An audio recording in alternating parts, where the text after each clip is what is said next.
We take questions. I sucker-boost my timer. Yeah, you can sucker-boost. Does anybody have questions? Or relating to the subject or anything else to the artist? Jana, the microphone? No. No. System is not working. Microphone, please. No What I microphone. thought really interesting in the beginning, you said the evil came basically to creation even before Adam and Eve. So you would call free will evil? Because basically the claim is realization of oneself, which basically is the fruit from whatever the tree is called, or Lilith saying, no, I don't want to be the puppet of Adam, I want to have my own will. Yeah. And that's just free will.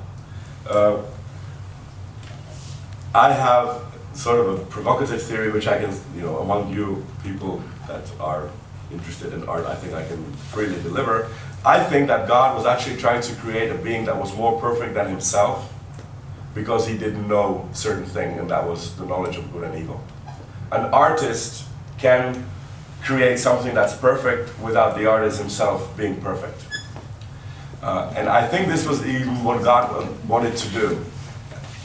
In other words, in classical ethics, theology, philosophy, we have a mental image which is rarely talked about, that good and evil are like this, good and evil.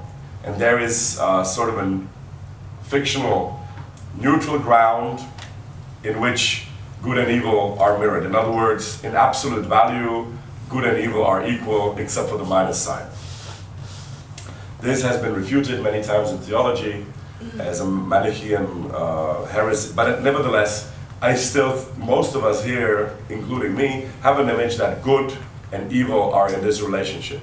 What if it's like this?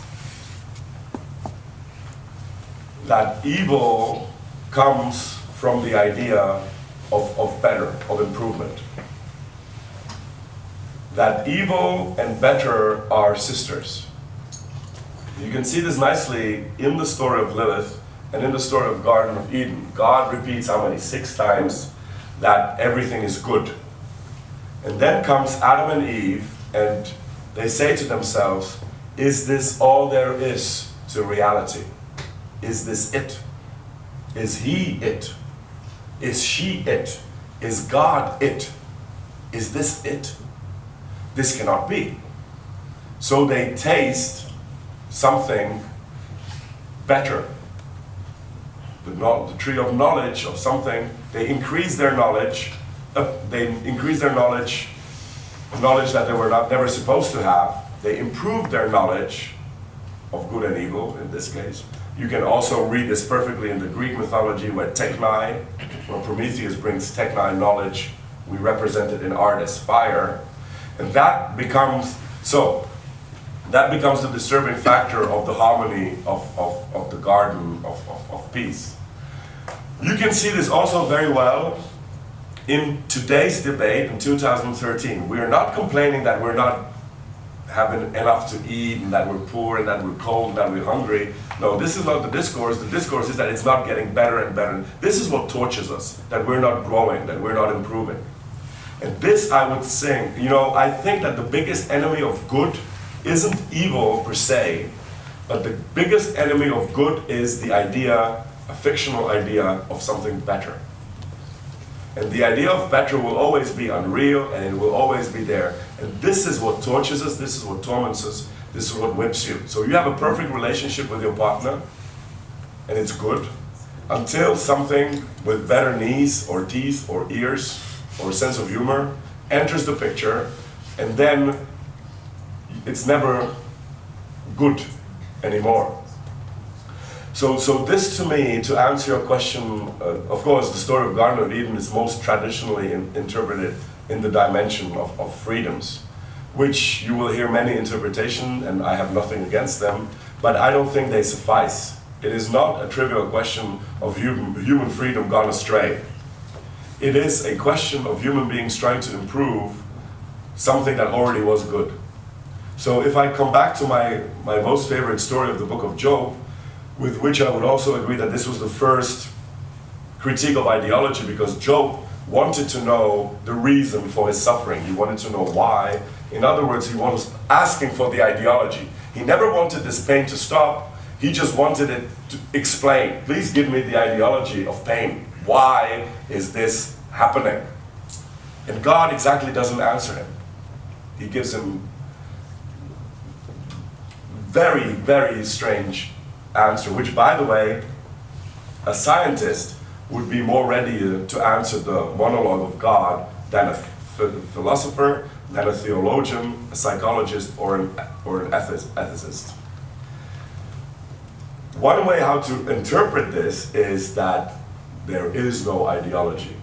There is nothing behind the real. The real is as real as it is. In other words, you are already at the bedrock. You cannot dig deeper than the bedrock, but we always try. And if you dig into the bedrock trying to look for explanations, you're not going to find any. You're going to find signs that you interpret. You're going to find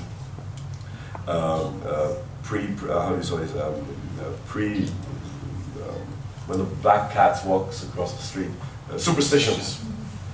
And this is ultimately the most radical, I would say, way of reading of how we human beings are trying to understand the world around us. We take random signs and we make them into superstition. And I will just end with a joke. Superstition, of course, to us intelligent people seems like something that is easily dismissible, but it is not so easy because, and I will end with this joke, I don't believe in superstition. I believe that superstition brings bad luck. You know? There is no way to exit this.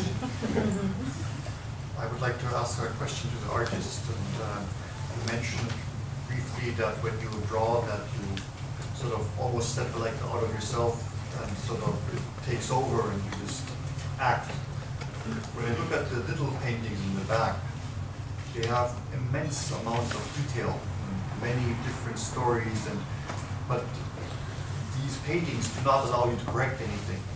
You have to know what you're doing from the beginning to continue to do it. Very different in this, it seems like you have a timeline here where it changes constantly, and you even take pictures and it's sort of a revolving story and it comes out with something at the end.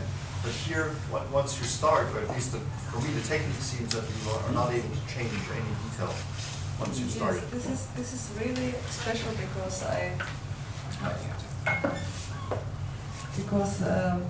this is very special when this is like a separating words, painting and drawing.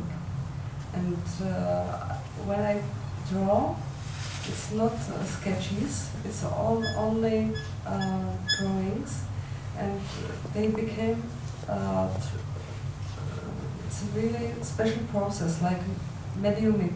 So you have the idea before you start? No. I start with brush, and I feel like somebody who takes some power from like channel, which use some power, and I can do, and I'm every time very surprised what I made. It's like a therapy. I think it's like a cleaning. When I paint big canvases, I spend maybe months or weeks, maybe sometimes years. And during this time, I make small drawings, and they help me because I have very big pressure inside, and I have some very neatness to clean my head, and so you can see what it's inside. It's very, very private. Everything is very private. It's very hard to be here and sitting here because I feel very naked. But we all are. Under our clothes, we're all naked. Did you change your way of working when you got aware of that it was Lilith that you were following? When I found her, I started to develop a little bit story about this woman, And so I start to paint them more, and I have maybe 10 paintings about her, and every painting is like the step of her life. So if we can make a show about her. But it's really special because I don't like her so much. It's really hard to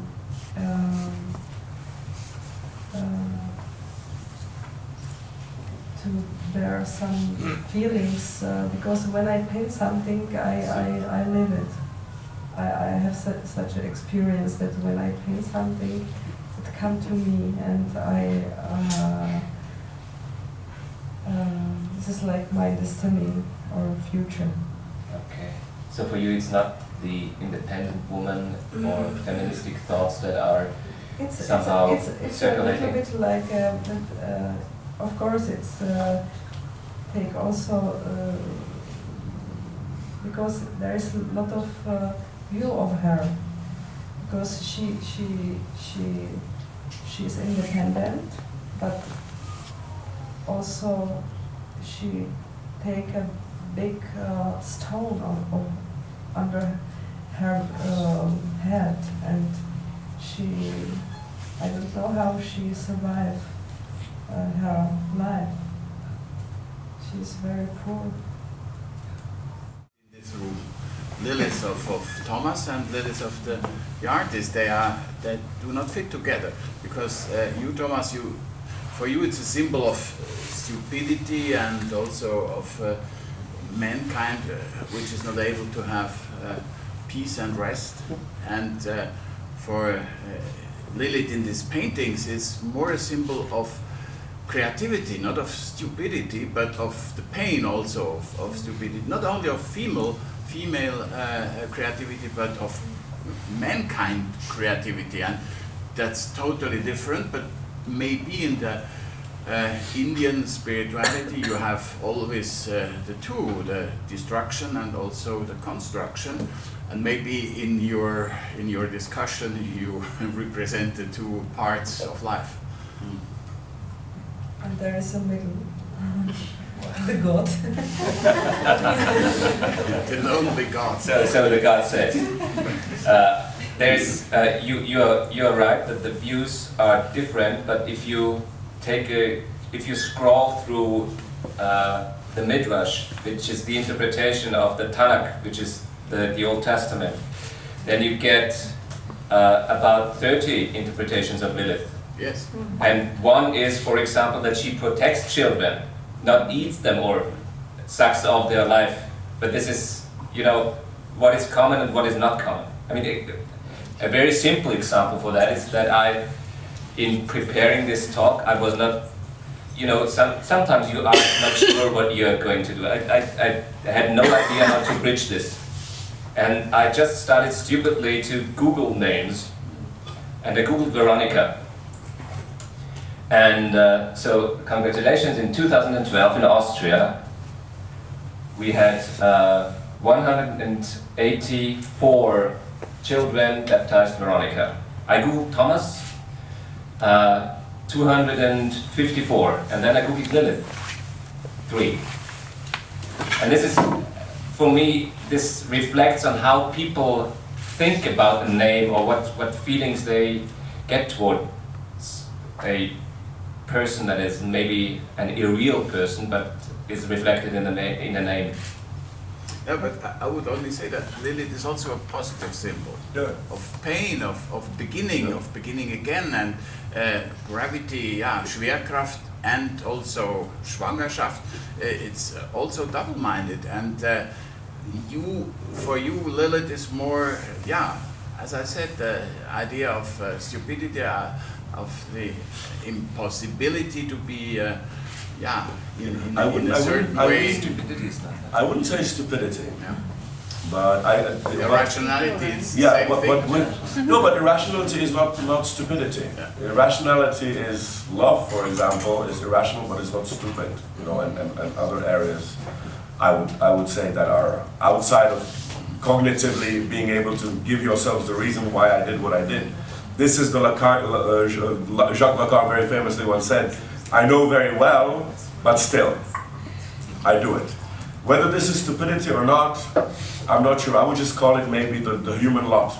But I would also extend this a little bit, not just to human lot, but also to the character of God, the way he's described in the Bible.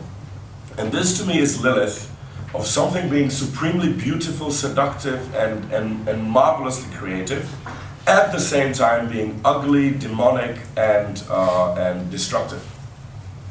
And let me go back again to my favorite book, which is the book of Job, in which it's actually there in our face, but I have never, and I don't think anybody else that I have read has realized, is that in it there is a God who is good and evil at the same time. And you can see this in the most famous line from the book of Job that everybody knows by heart, but I've never connected it. When Job says, should I only take the good things from the hands of the Lord and not the bad things? In other words, the Lord gives us both good and bad. And we must not only filter him in one excess, but we must be ready to take both. Like from the economy, again, we can say, do we only accept the good from the hands of the economy and not the bad? And this, I think, is the religious disappointment that we are now experiencing with the economy, because we realize that the economy is not divine. That it's not omnipresent, that it's not omnipotent, that it's not omniscient, but that it is both good and bad, that it has a good side and a bad side, and both at the same time. Job's friends who at the end of the book, God himself says that they have not spoken well of me, have every single sentence that they said, they tried to advocate God and pretend that God is only good. This is what the friends of Job did. And this is, again, in my reading of the book, this was their fallacy. They tried to make God only good or only bad. And this I would also say towards Lilith or any human being, that it is not good or bad, but it is both. And we need to sort of get in terms with it that we are fallible human beings made by God, who also made us, again, according to Bible, not perfect, that he actually made somebody who was, I think, and this is the most common interpretation, that we were made to have relationship with God, but that relationship was not possible. So if I may retell the story very briefly, God creates a human being after all that the quarrels that he had with the angels. He creates him, or it, so that he can have a relationship with it. And at the end of the day, that person doesn't feel, he feels alone. If you're really in love, you don't feel alone. You feel that you talk with this person. But that project of creating a human being with whom he could have a perfect relationship failed, not because of us. And that's okay. That's what I'm trying to say.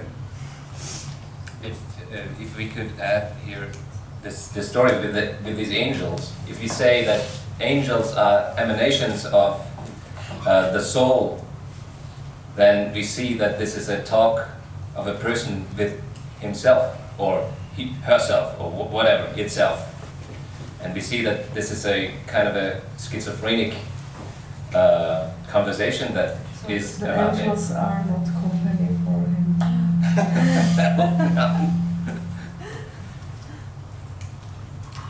Boss, should we? No, it's just One last Yeah. question. I would just sort of like a little clarification. How much power do you put in myth? Over the course of your talk, I feel, I get the sense that you're reading myth literally, and my experience or my knowledge or the sum of my years on earth has been that myth, from wherever it has started, has been manipulated according to the sort of story, the sort of public relations story that wants to be disseminated amongst the people to teach a certain value or a certain way to control them is by story. And I feel you're quite literal, and I don't understand why a scientist, an economist, why you're reading these myths so literally and not in a way that they can be quite manipulative Yeah, for okay. a powerful reason. So that's actually a very, very, very, very good question. No, seriously, because you asked me, how can you as a scientist, which I would not, how should I answer this? I don't read them literally, I read them symbolically, which I think is a more literal reading than reading them literally, if you take my meaning. No. Okay, so some people have a tendency, and I can hear that a little bit in your question, but correct me. Some people would say it's just symbolic. It's not literal, it's just symbolic. Yeah? No, it's more than just symbolic. It's a certain piece of information that gets manipulated over time. Lilith, let's face it, you said there's 20 interpretations for Lilith. Yeah. So but all at the same time? Probably not. Probably in the course of history, Lilith is known over the ages, and so, yeah, somebody has an idea, yeah, now we want women to think about this way, or we want this, so they use a known figure for their own reasons. Like, for an example, the goddess Isis and how she is then transformed. Her story is then used by the Virgin Mary in Christianity. Yeah. So this is the sort of evolution of stories that I'm talking about. Yeah. So, but when you're talking, I feel like, well, you're kind of, you're picking and choosing. Yeah. But I think it's all a very fluid type of thing. We have to take it as a story. Yeah, absolutely. And Nobody thinks this really happened. yeah, absolutely. And what I'm saying is another story. But so when people say it's just symbolic, I agree. The only part of the sentence I don't agree with is the word just. Your flag and my flag is also symbolic. And that's what gives it power. In other words, it's just a combination of colors at the end of the day, if you want to take it literally. But that's not what flags are about. The flag is powerful because exactly it is a symbol. It's not just a symbol, it is a symbol. So to me, I would even go as far as to say that symbols are more powerful than facts. Because when you are embedded in certain mythology, be it scientific mythology, or Lilith mythology, or any other mythology that you choose, you have a tendency to interpret everything that happens around you as facts. But these facts only emanate as part of the interpretation that was given and guided by this symbolic story or mythology. So absolutely, everything that we do is a story. But the story of GDP is also a story. The story of human rights is also a story with which I agree very much, but it's a story. But not just a story, it is a story, it's a symbol. And that is what gives it power. That's why we still talk about Lilith, because in one way or another, we are able to interpret it, and that's exactly what I'm doing, and what you're doing also, in a way that it makes sense. And whether we are doing violence to the original story, absolutely yes. We're doing violence to the facts by very interpreting it. We talked about this today. Dogs bark the same way in every language. But in Czech language, it's huff. In English, it's hoof. In Bow bow. Bow bow. In Viennese. And every single language, naturally, you do give violence, even to the vocal sounds that are absolutely neutral. So even the sound of a dog barking is a subject to ideology of, let's say, language or any other frame that you take. So I absolutely agree with you. The only thing that I would say is impossible to step outside of an interpretation, because everything is an interpretation or a continuation of a story. To make it more complicated than it is, in Sumeric language, li means light or something that is glimmering. In Hebrew, lili means darkness and night. So somehow we have what Freud maybe falsely called the Gegensinn der Urworte. So that you have one expression or one vowel that you do and that you have to fill with interpretation by the words or the meaning that stands beside them. And it's not, so to say, what you call literal is always evolving with the context. Yeah. that it stands at. And so, in this case, Lilith is somehow a mirror put to the soul, which reflects some part of maybe a civilized, systemized soul.